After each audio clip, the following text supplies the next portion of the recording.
What's up, everybody? It is the Best Spot Kid Smooth, and I'm back with another video. And today I want to talk a little bit about Life is Strange, because to my surprise, there's another game coming out, and it's supposed to be revealed on March 18th. Now, if you guys are familiar, I've been a fan of the Life is Strange series for different reasons. I thought they were a better take on the Telltale series. Obviously, it's more production put into it, more of an original story and whatnot. And I thought they tackled a few things. So the first game, which obviously is done by Don't Nod, and Square Enix being a publisher, complete classic. Great story. They introduced different things, covers everything, covered a lot of things in that game. The second one was also decent, wasn't the biggest fan of it. They also produced games like, Before the Storm, which is a prequel to the first, and obviously Tell Me Why, which was the Xbox exclusive, which covered another story as well. Now, I want to talk about, what I really want from Life is Strange, whether they call it Life is Strange 3. I think the rumored title of it is True Colors. And just sort of like what I expect. And if you guys have been following me and listening to me on Twitter or the Let's Talk Games podcast, I've told you, man, what I want Life is Strange to do, what their next story could be about. I feel like Don't Nod with their stories, they're in the mix. They're socially aware. They try to tackle things in current times. The first game, kind of had it took place. It was a high school, I believe it was. You played as Max and Chloe. Well, you played as Max, but the story resolved heavily around Max and Chloe. two American teenagers, and I think in the Seattle area, Oregon area, northwestern area of the country. The game covered, obviously, LGBTQ, mental illness, and all sorts of things. But with these games, not only with sort of the message or the story they're trying to tell, these are realistic scenarios that take place in these video games, but there's always a supernatural element. And the supernatural element with the first game is that Max had the ability to rewind time, so she could make decisions and correct things or fix things or alter things, because she had the ability to manipulate time. But like I said, it spoke to a particular audience. Life is Strange 2 was about two Mexican American brothers, Sean and Daniel Diaz. Their situation was sort of relevant. This game came out during the early, Trump era of his presidency. So the game sort of covered the whole minority thing, the prejudiceness, and even the races against Mexicans. They even had elements of police shooting, police brutality, but to me it didn't make sense in that. But it was highly political, and it pretty much covered that point of view. I thought the game was okay. I couldn't personally relate to it, but I thought it was a cool follow-up. Before the Storm was a prequel to Life is Strange 1. Didn't have any supernatural elements that I remember, but it was more of a Chloe story, Chloe, the prequel, and it covered the journey of Chloe and Rachel. You know what I mean? So now, and then obviously we talked about Tell Me Why, which was more so, it was the first game where that sort of included the transgender story, sort of. That was pretty much the focus of Tell Me Why. But it was a good story for Tell Me Why. The actual story and the elements of the game, I thought I wrote it off before it came out, but then played it and I was like, it wasn't even too bad. So I actually rate it pretty high. But now with Life is Strange, I'm like, okay, they're, like I said, they're socially aware. They are pretty much, they've kind of, target, different, audience, people, to relate, tell different people's stories. And I'm like, okay, it would be nice to get a black story out of this, for the next games, something now. I haven't been following the development process. Now, I heard the rumor for the next Life is Strange that it won't be called Life is Strange 2. It's supposed to be called True Colors, and it's supposed to be about an Asian American woman who has the ability to read minds. That's going to be the supernatural element. Now, reading that, I'm not really interested in that. You know what I mean? I'm looking at this image here, and I'm not, because this is the only image released for this Life is Strange story. I was like, all right, obviously it's clearly going to be a female lead again.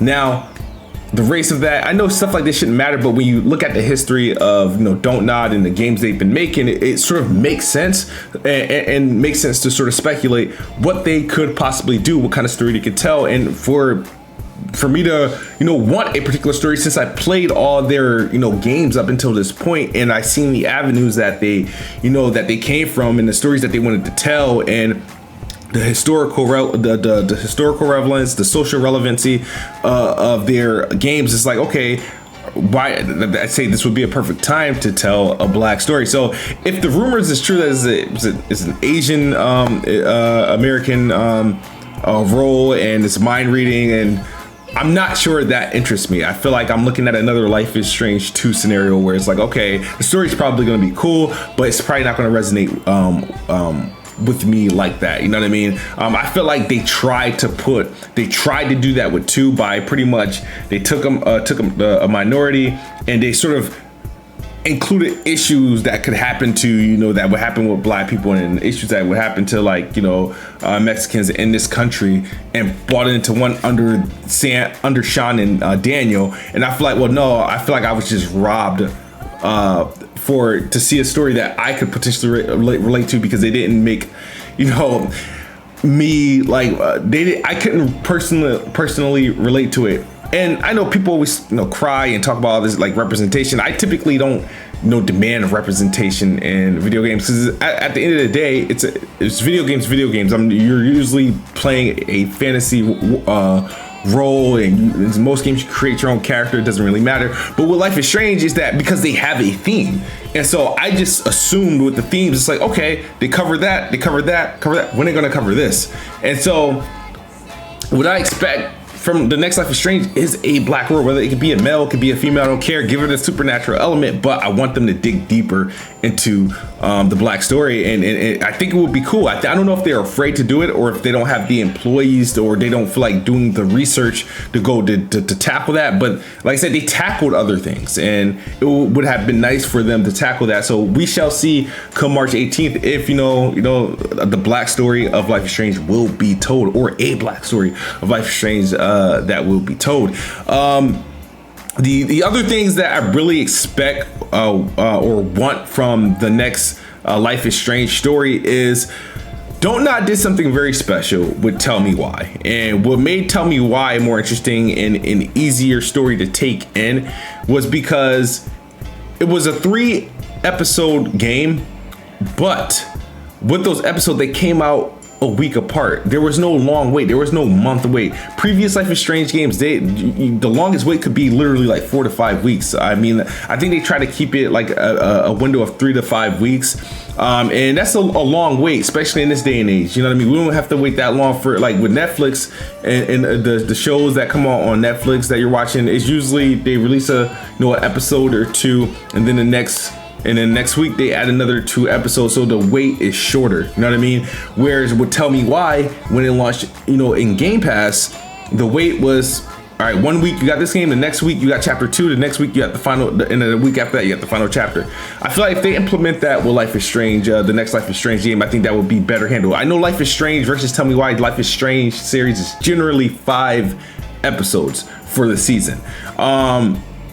And I still think that will go better, introduce it over a month, all episodes, rather than waiting months to get the complete season. I still think Tell Me Why was the best way to execute these type of games, the best way to deliver an episode once a week. Each episode is anywhere from, I think, maybe 40 minutes to an hour and 15 minutes. And hopefully they learn from what they did with Tell Me Why in Game Pass, and they carry that over into Life is Strange, this Life is Strange story. Obviously, Square Enix is going to be the publishers of this game. I expect the game to come out sometime this summer, potentially. I'm looking forward to see what the trailer presents, and let's see if the rumors are true, or let's see if we'll get the story a story that I'm looking forward to. But either way, I typically support these games. I think they're cool. Hopefully, this is a game that could potentially launch in a Game Pass, like Tell Me Why and like I believe Life is Strange 2. Was it Life is Strange 2 or was it Before the Storm? One of them was in Game Pass like as with release. It might have been Life is Strange. It might have been Life is Strange 1. It's not Life is Strange 1. It might have been 2 or Before the Storm. I know one of them. Every time the episode released, it released into Game Pass, and you could finish out the season through Game Pass. I think that's how I did Life is Strange 2. But yeah, man, that's my thoughts. I want to know you guys' thoughts on Life is Strange. If you're interested into those games, like I said, I played them all. I played actually quite a few Don't Nod games. Down to I've done Life is Strange Before the Storm, Life is Strange 2, Tell Me Why, Twin Mirror, which just came out last October. I did quite a few, even Vampire, even though it's not like any of those similar to these games, but they do good work. But I feel like they're still missing that that story that needs to be told. But that's my video for today. Hope you guys enjoy. As always, Xbox is the best box. I am the best bot. Good night or good morning, good day. If you're on the other side of the globe, I'm out of here. Peace.